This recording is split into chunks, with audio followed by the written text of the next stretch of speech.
Operation Sindoor విజయోత్సవం జరుపుకోవడానికి భారతీయ సైనికులకు మద్దతుగా లక్కిరెడ్డిపల్లిలోని మంత్రి రాంప్రసాద్ రెడ్డి తనయుడు లక్ష్మీప్రసాద్ రెడ్డి భారీ ర్యాలీ నిర్వహించారు. స్థానిక 4 రోడ్ల కూడలిలో యుద్ధంలో మృతి చెందిన మురళీ నాయక్ చిత్రపటానికి నివాళులు అర్పించిన మంత్రి రాంప్రసాద్ రెడ్డి తనయుడు లక్ష్మీప్రసాద్ రెడ్డి ఆపరేషన్ సింధూర్ ద్వారా మన దేశానికి 3 రోజుల్లో పాకిస్తాన్ను కాలబేరానికి తెచ్చిన భారత సైనిక శక్తికి మద్దతుగా అన్నమయ్య జిల్లా లకిడిపల్లి మండల కేంద్రంలో స్థానిక రెవెన్యూ కార్యాలయం నుండి 3 రోడ్ల కూడలి వరకు భారత్ మాతాకి జై అంటూ భారీ ర్యాలీ చేశారు.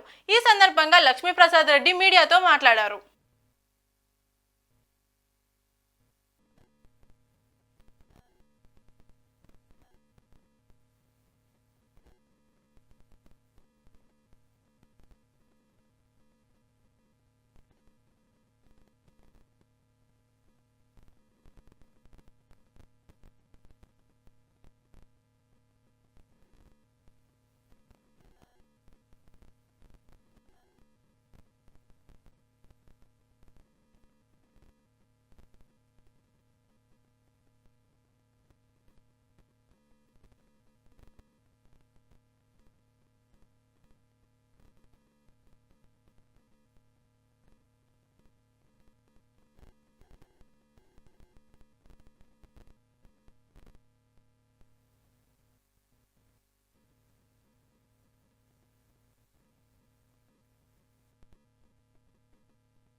मातरम मातरम जय जवान जोहार जोहार देश रक्षा भारत माता की मातरम मातरम जोहार जोहार देश रक्षण ఈరోజు మన లకిరెడ్డిపల్లి పట్టణంలో ఇదివరకే జరిగిన సింధూర్ యుద్ధం విజయోత్సవం జరుపుకోవడానికి మనము ఇక్కడ ర్యాలీగా బయలుదేరి ఇక్కడికి చేరుకున్నాము కూడలికి.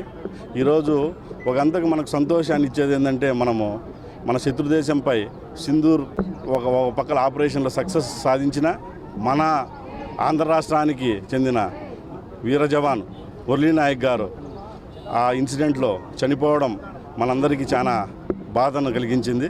ఆయన ఆత్మకు శాంతి కలగాలని కోరుకుంటూ మరో పక్కల ఈరోజు ఈ లకిరెడ్డిపల్లిలో ఇంతమంది స్వచ్ఛందంగా ఈ యొక్క ప్రోగ్రాంకి అటెండ్ అయినందుకు ప్రతి ఒక్కరికి హృదయపూర్వక నమస్కారాలు.